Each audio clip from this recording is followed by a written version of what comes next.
હવે આપણે પહેલાં પેપર નંબર 304ની અંદર યુનિટ 1 મેથેમેટિકલ ફિઝિક્સ 1 કમ્પ્લીટ કરી ગયા.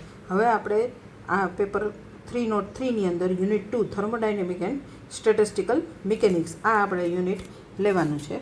હવે એનો આપણે સિલેબસ જોઈએ તો સિલેબસમાં છે macroscopic state and microscopic state. Macro એટલે મોટું એટલે સ્થૂળ કિંમત કહેવાય અને માઇક્રો એટલે સૂક્ષ્મ માટે. પછી function and their dependence of N molecules, આપણે આમાં બધી મોલેક્યુલ્સની વાત લેવાની. Phase space, phase trajectory, density distribution in the phase, volume in phase space, એટલે આખું જે ફેઝ સ્પેસને લગતું છે એ લેવાનું. ફેઝ એમાં ફેઝ સ્પેસ લગતું હોય. પછી એ જ રીતે ફેઝ સ્પેસ જેવું જ આવશે આપણે mu space and gamma space. પછી ટાઈપ્સ ઓફ એસેમ્બલ, એટલે જે types of concept of assemble and types of assemble છે. પછી જનરલ સ્ટેટિસ્ટિકલ ડિસ્ટ્રીબ્યુશન લો, થર્મોડાયનેમિક પ્રોબેબિલિટી, બીટા પેરામીટર્સ. પ્રોબેબિલિટીને લગતું જ આપણે જ્યારે એફઆઈની અંદર થર્મોડાયનેમિક્સનું ચેપ્ટર કરી ત્યારે એન્ટ્રોપી એન્ડ પ્રોબેબિલિટીની આપણે શોર્ટ નોટ લઈએ છીએ પણ બહુ નાની લઈએ છીએ. આમાં આપણે એનું જે એન્ટ્રોપી એન્ડ પ્રોબેબિલિટીનો લો છે એ પ્રૂવ કરવાનો આવશે. Law of equipartition of energy, Boltzmann's canonical distribution and equation of its constant, Maxwell Boltzmann distribution, બરાબર. અને આના માટેની જે બે રેફરન્સ બુકો છે આપણી લાઇબ્રેરીમાં પણ અવેલેબલ છે. Thermodynamic and statistical physics by Agrawal and Satyaprakash, પ્રગતિ પ્રકાશનની છે. અને elementary statistical mechanics Gupta and Kumar, એ પ્રગતિ પ્રકાશનની છે. એટલે જે આ જે હીટ એન્ડ થર્મોડાયનેમિક્સ છે તમને મેં પહેલાં કીધું અગ્રવાલ એન્ડ ગુપ્તા અને પ્રગતિ પ્રકાશન, હું તમને એમાંથી જ કરાવું છું. એટલે આપણે એમાંથી જ કરતા જવાનું રહેશે. એટલે તમે કાંઈ બીજું આગળ ન કરો તો પણ ચાલે. પછી હવે આપણે લઈએ તો જો થર્મોડાયનેમિકલ સ્ટેટિસ્ટિકલ, એટલે જો આપણે સ્ટેટિસ્ટિક કોના માટે ઉપયોગમાં લઈએ છીએ પહેલાં તો એ લેવાનું. તો સ્ટેટિસ્ટિક એટલે આપણે કઈ મોટી વિશાળ માહિતીને ઉપયોગ કરવાનો હોય. ધારો કે ભારતના નાગરિકોની આવક લેવી હોય તો આપણે એને ડિસ્ટ્રીબ્યુટ કેવી રીતે કરી, તો કે 0 to 1000, 1000 to 10,000, 10,000 to 1 lakhs, આવી રીતે જે કાંઈ વિતરણ થતું હોય એ સ્ટેટિસ્ટિકની મદદથી આપણે કરી શકીએ. હવે આપણે આ જે કાંઈ ડિસ્ટ્રીબ્યુશન કરીએ એમાં જ્યારે આપણે ફિઝિક્સની વાત કરીએ તો ફિઝિક્સમાં શું તો કે કોઈ પાર્ટિકલ્સ હોય એ કોઈ સિસ્ટમમાં કોઈ પાર્ટિકલની કેટલી સંખ્યાઓ છે એ જાણવું હોય ત્યારે એનો વેગ કેવો છે, એનું વેગમાન કેવું છે, એના બધાનો આપણે જ્યારે કોઈ પણ એનો અભ્યાસ કરવાનો હોય તો એ સ્ટેટિસ્ટિકલ મિકેનિક્સથી કરવામાં આવે છે. અને સ્ટેટિસ્ટિકલ મિકેનિક્સ છે એની સૌથી પહેલાં શરૂઆત કોણે કરી હતી તો કે બોલ્ટ્ઝમેન અને ગિબ્સ નામના સાયન્ટિસ્ટે કરી હતી. અને ત્યાર પછી મેક્સવેલ, ફર્મી, ડિરાક, બોઝ આઇન્સ્ટાઇન વગેરે સાયન્ટિસ્ટે કરેલી છે. હવે જ્યારે આપણે એમ કહીને કે સિસ્ટમની અંદર મોટા પાર્ટિકલ એટલે મેક્રોસ્કોપિક સ્ટેટની વાત કરવાની હોય તો એના માટેનો જે ક્લાસિકલ મિકેનિક્સનો યુઝ કરી અને જે સ્ટેટિસ્ટિક મેળવ્યું એ મેક્સવેલ બોલ્ટ્ઝમેન સ્ટેટિસ્ટિક આપણા સિલેબસની અંદર છે કે મેક્સવેલ બોલ્ટ્ઝમેન સ્ટેટિસ્ટિકલ લો, તો એ આપણે પ્રૂવ કરવાનો આવશે. ત્યાર પછી માઇક્રોસ્કોપિક એટલે સૂક્ષ્મ માટે જે વાત કરીએ સૂક્ષ્મ પાર્ટિકલ માટે તો એ ફર્મી, ડિરાક અને બોઝ આઇન્સ્ટાઇન એ બેની ફાઇન્ડ આઉટ કરેલું છે. તો આપણે સિલેબસની અંદર આપણે બોઝ આઇન્સ્ટાઇનનો ડિસ્ટ્રીબ્યુશન લો લેવાનો જ છે. હવે આપણે એમ જોઈએ કે સ્ટેટિસ્ટિક્સ કોને કહેવાય તો કે statistic is used for study of large number of particles for such thermodynamics quantity like pressure, volume, temperature. The result is given by use of probability and thermodynamics analysis for these quantities. એટલે આ બધી જે quantity છે pressure, volume, temperature એ બધા ક્વોન્ટિટીની probability અને thermodynamics જ્યારે આપણે find out એનું એનાલિસિસનું કરીએ ત્યારે જે કાંઈ આનો માટેનો સ્ટડી હોય એને થર્મોડાયનેમિકલ સ્ટેટિસ્ટિક કહેવાય. હવે આપણે એમાં આ યુનિટ સ્ટાર્ટ કરીએ છીએ એમાં આપણે થર્મોડાયનેમિકલ પ્રોબેબિલિટી આવે છે પણ આપણે શરૂઆત એની કરવાની છે પ્રોબેબિલિટીથી. તો હવે આપણે પ્રોબેબિલિટીથી શરૂઆત કરીએ. આપણે આમ તો થર્મોડાયનેમિકલ પ્રોબેબિલિટી લેવાની છે પણ થર્મોડાયનેમિકલ પ્રોબેબિલિટી લેતા પહેલાં આપણે પ્રોબેબિલિટી લેવું જોઈએ. પ્રોબેબિલિટી તમે સ્કૂલ લેવલમાં પણ કરીને આવો છો છતાં આપણે ફરી વખત એનું શું થાય એ જોઈ લેવું છે કારણ કે પ્રોબેબિલિટીથી સ્ટાર્ટ કરીને આગળ આપણે જવાનું છે. તો પ્રોબેબિલિટીની ડેફિનેશન જોઈએ તો probability of N event may be defined as the ratio of the number of cases in which the event occurs to the total number of cases, એટલે એની ફોર્મ્યુલા લખવી હોય તો પ્રોબેબિલિટી ઓફ ઇવેન્ટ એટલે number of cases in which the event occurs divided by total number of cases. હવે એના માટે એક એક્ઝામ્પલ લઈ કે એક કોઈન લેવામાં આવે, કોઈનને આપણે ટોસ કરવામાં આવે, કેટલી તો કે 100 ટાઈમ્સ ટોસ કરી એમાંથી આપણે કોઈ વાર છે 50 ટાઈમ્સ આપણને હેડ મળશે, 50 ટાઈમ ટેલ મળે. આપણે એવું અત્યારે એઝ્યુમ કરી લઈએ કે 50 ટાઈમ હેડ ને 50 ટાઈમ ટેલ મળે છે. તો પ્રોબેબિલિટી ઓફ ઇવેન્ટ કેટલી થાય તો કે number of cases which the event occurs means 50 times અને total number of cases means 100. એટલે અહીંયા પ્રોબેબિલિટી આપણને મળે 50/100 એટલે 1/2. હવે આમાં ટાઈપ્સ ઓફ આપણે પ્રોબેબિલિટી ફાઇન્ડ આઉટ કરી શકીએ. એટલે કઈ કઈ ટાઈપથી આપણે પ્રોબેબિલિટી ફાઇન્ડ આઉટ કરી શકીએ એના માટે પહેલાં બધી મેથડો જોઈ લઈએ. કે suppose an event can happen in x way and fails in y way. એટલે જો એને ગુજરાતીમાં કહીએ તો સફળતાની જે પ્રોબેબિલિટી હોય એ એક્સ હોય અને નિષ્ફળતાની હોય એ વાય હોય. Then probability of occurrence of the event P1. હવે એક્સ ઉપર આવે ને ટોટલ ઇવેન્ટ કેટલી તો કે એક્સ પ્લસ વાય થાય. આ કોની છે તો કે અકરન્સ થાય ત્યારે એટલે મીન્સ સફળતા માટે. Probability of failing the event fail થાય એના માટે કઈ એટલે કે નિષ્ફળતાની તો કે P2 = y/x + y. Total probability P = P1 + P2 એટલે x/x + y + y/x + y એટલે x + y/x + y = 1 એટલે P = P1 + P2 = 1 મળશે. હવે નેક્સ્ટમાં જોઈ કે if one probability occurs P, then n probability occurs to NP. If one probability occurs P, then n probability occurs means one probability equal P, n probability equal એટલે આપણે n into P થઈ જાય. એવી રીતે if probability of one event is P1 and probability of another event is P2, then the probability of the composite event, composite means or એટલે P1 or P2. હવે તમને એક એમાં આપણે એક્ઝામ્પલ લઈએ કે 52 પત્તાની એક જોડ આપેલી હોય, એમાંથી એમ કે એક રાજા અથવા તો એક રાણી છે એ પસંદ કરવાની પ્રોબેબિલિટી, તો ત્યારે આપણે આ રીતે લેવું પડે. એટલે P = P1 + P2 લેવાની. પછી joint probability of occurrence of the events and is P = P1 × P2. એના માટે આપણે એક એક્ઝામ્પલમાં એમ લઈએ કે ડાયસ એટલે પાસો આપણે એને જ્યારે ઉછાળી છીએ એટલે પાસાને બે ઉછાળવામાં આવે ત્યારે એની ઉપર કોઈ બે અલગ અલગ નંબર આવે અને એને લઈને એની પ્રોબેબિલિટી ફાઇન્ડ આઉટ કરવાની હોય ત્યારે એટલે શું એક જ પાસો છે અને એના નંબર લેવાના છે એટલે P = P1 × P2. The number of arrangement or a permutation is n factorial. N factorial means n into n-1 up to 3 into 2 into 1 up to 1 સુધી આવશે. The number of arrangement of n distinguishable objects taking R at a time. હવે n તમને numbers આપેલા હોય એમાંથી R number છે એ આપણે પસંદ કરવાના હોય તો ત્યારની પ્રોબેબિલિટી માટે આપણે આ ફોર્મ્યુલા લેવાની NPR = n factorial upon n minus r factorial. એવી જ રીતે આપણને ધ નંબર ઓફ ગ્રુપ્સ કોઈ ગ્રુપ આપેલું હોય કે ABCD આપેલું છે અને is meaningful combination of n distributable object taking R એટલે એમાંથી તમારે એકની પસંદગી કરવાની હોય તો ત્યારે આપણે NCR આ ફોર્મ્યુલા લેવાની કે n factorial upon r factorial n minus r factorial. પછી તો total number of ways of the arranging in distinguishable particle in Z number component તો Z⁴n. એટલે આ રીતે આપણે જુદી જુદી પ્રોબેબિલિટી કેવી રીતે ફાઇન્ડ આઉટ કરી શકાય આ એની બધી ફોર્મ્યુલા થઈ. હવે આ ફોર્મ્યુલા ઉપરના આપણે એક્ઝામ્પલ લેશું. હવે આપણે એ પ્રોબેબિલિટીના એક્ઝામ્પલ જોઈએ.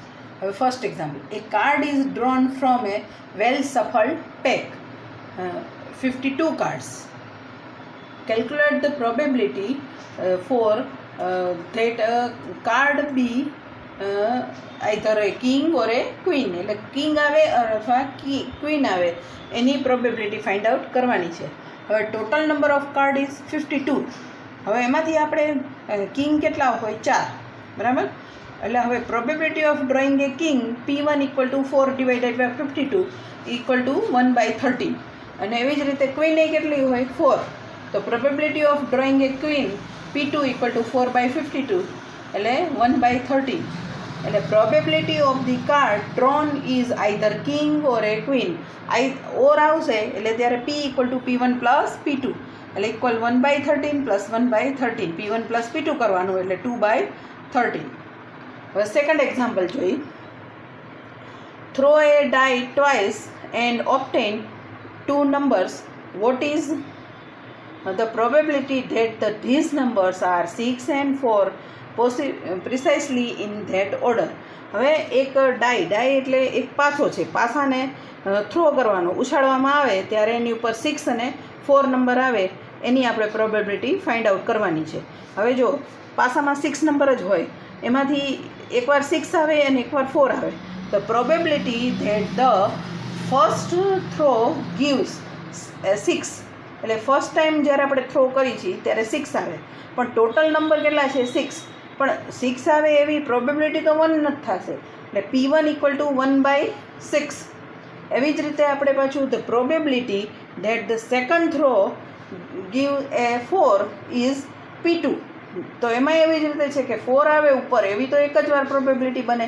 એટલે ટોટલ નંબર 6 છે એટલે 1/6. એટલે ટોટલ પ્રોબેબિલિટી ઇક્વલ ટુ આવા P1 ઇન્ટુ P2 લેવાનું. એટલે અહીંયા P1 ઇન્ટુ P2 એટલે 1/6 into 1/6 equal to 1/36. Next example જોઈ. A bag contains 6 green balls, 8 white balls and 10 black balls. If a ball is drawn from the bag, what is probability of its being either white or black? પાછું ઓર છે એટલે P1 plus P2 લેવાનું આવશે. જો એટલે probability of drawing white બોલ P1 equal, હવે વ્હાઇટના કેટલા છે 8 બોલ અને ટોટલ બોલ 6 + 8 + 10 એટલે 24. આપણા નીચે આમ તો 24 જ લખવું જોઈએ, પણ પહેલી વાર આવી રીતે કરીએ છીએ એટલે બતાવવા માટે લખેલું છે. એટલે 8/24 એટલે 1/3. હવે એક વ્હાઇટની આપણે પ્રોબેબિલિટી લઈ લીધી, તો હવે નેક્સ્ટમાં બ્લેકની. તો પ્રોબેબિલિટી ઓફ ડ્રોઈંગ બ્લેક બોલ P2 ઇક્વલ ટુ 10/6 + 8/8 સોરી 10/6 + 8 + 10 એટલે 10/24 એટલે 5/12. હવે આપણે total probability drawing white either black. Either આવે મીન્સ ઓર જ્યાં આવશે ત્યાં P equal P1 plus P2 એટલે P equal P1 plus P2 એટલે 8/24 પ્લસ 10/24 ઇક્વલ 18/24 એટલે ડિવાઈડ કરીએ તો 3/4 આવશે. પછી નેક્સ્ટ લઈ કે what is the probability of drawing 2 Kings in succession from A pack of cards. બરાબર, 2 કિંગ્સ છે બરાબર, પણ એને કેવી રીતે તો કે વારાફરતી ડ્રોન કરવાના. The number of ways in which the first card can be drawn. હવે આપણે કેટલા પત્તા હોય 52 ને એટલે પહેલી વખત આપણે જ્યારે કાર્ડને એમાંથી ચૂઝ કરવાનું હોય કોઈ પણ, તો એની પ્રોબેબિલિટી કેટલી થાય તો કે 52માંથી કરવાની ટોટલ. હવે જુઓ એટલે probability of getting a king in the first draw. First ડ્રોમાં જ્યારે કિંગ આપણે પસંદ કરશું તો કિંગ કેટલા હોય 4, એટલે 52માંથી આપણે 4 પસંદ કરવાના છે. એટલે P1 થશે 4/52 એટલે 1/13. હવે જો એક કાર્ડ છે એ પસંદ થઈ ગયું, તો હવે કેટલા વધે 52માંથી તો કે 51 વધશે. એટલે 51 વધે અને એમાંથી પાછું તમારે એક કિંગ જ પસંદ કરવાનો. તો એક કિંગ એ પસંદ થઈ ગયો છે બરાબર, એટલે બીજો કિંગ લેવો હોય તો એક ઓછો ગણવાનો. The number of ways in which the second card can be drawn એટલે 51 થશે, અને એમાંથી પાછું probability of getting a king in the second drawn. તો ત્યારે 51માંથી કરી અને એક કિંગ પસંદ થઈ ગયો એટલે 4 ને બદલામાં 3 ગણવાના, એટલે 3/51 મીન્સ 1/17. હવે અહીંયા એક સાથે 2 કીધા છે એટલે total probability of drawing 2 Kings એટલે P equal to P1 into P2 એટલે 1/13 ઇન્ટુ 1/17 એટલે 1/21 આન્સર આવશે. એટલે આ રીતે આપણે જે પ્રોબેબિલિટી કઈ રીતે ફાઇન્ડ આઉટ કરી શકાય એની જુદી જુદી રીત લઈ છીએ. હજી આપણે આગળના એક્ઝામ્પલ જે લેશું એમાં NPR ને NCR એનો યુઝ પણ થઈ જશે. આપણે આમાં એક હજી નવો એક્ઝામ્પલ લઈ લઈએ કે 4 ડિસ્ટિંગ્વિશેબલ object A, B, C and D. For that find following probability. First taking any 2 object at a time in the order, એટલે એક સાથે બે આપણે સિલેક્ટ કરવાના હોય ABCDમાંથી, એના માટેની પ્રોબેબિલિટી ફાઇન્ડ આઉટ કરવાની જ. સેકન્ડ છે 3 objects are taken at a time in two order, એક હારે 3 ઓબ્જેક્ટ છે એ પસંદ કરવાના હોય, એના માટેની પ્રોબેબિલિટી. થર્ડ છે the combination of 4 object taking 2 at a time, એટલે બેનું કોમ્બિનેશન લેવાનું 4માંથી, તો ત્યારની પ્રોબેબિલિટી. અને લાસ્ટ છે કે કોમ્બિનેશન ઓફ 4 ઓબ્જેક્ટ ટેકિંગ 3, એટલે એક સાથે 3નું કોમ્બિનેશન લેવું હોય તો. હવે જો ટેકિંગ આપણે ફર્સ્ટ માટે શરૂ કરી તો taking any 2 object at a time in the order છે. હવે આ પસંદગી તમારે ABCDમાંથી બતાવવાની નથી, પણ આપણે આ પહેલી વાર લઈએ છીએ એટલે આપણે આવી રીતે પસંદગી કરી અને બતાવીએ કે ABCDમાંથી જો, એટલે આપણે આ ABC અને D હોય તો એમાં AB, AC, AD એવી રીતે લેતા જાય. જો AB, BA એટલે પહેલાં ક્રમમાં જ લઈ તો AB પાછું BA, AC તો CA, AD તો DA, એવી જ રીતે B સાથે શરૂ થાય, BC, CB, BD, DB, C સાથે CD, DC, એટલે ટોટલ એરેન્જમેન્ટ કેટલી થાય 12. પણ આપણે કાંઈ આ રીતે એરેન્જમેન્ટ કરીને જોવાનું નથી, એની માટેની જે આપણે આગળ પ્રોબેબિલિટીની ફોર્મ્યુલા લઈ લીધી કે NPR જ્યારે એમ કે ઇન ઓર્ડર કરવાનું હોય ત્યાર માટેની, તો n factorial upon n minus r factorial, એમાં n ઇક્વલ 4 છે, r ઇક્વલ 2 છે, એટલે 4p2, એટલે 4 ફેક્ટોરિયલ અપોન 4 માઇનસ 2 ફેક્ટોરિયલ, એટલે 4 factorial upon 2 factorial. Factorial open કરી તો 4 × 3 × 2 × 1 અપોન 2 × 1 એટલે 12 આવી જશે. એટલે જે આપણે એરેન્જમેન્ટ કરીને જોઈ શકીએ એ આપણે સીધું ફોર્મ્યુલાથી જ કરવાનું, એરેન્જમેન્ટ તો ખાલી શીખવા માટે છે, એ લખવાની નહીં.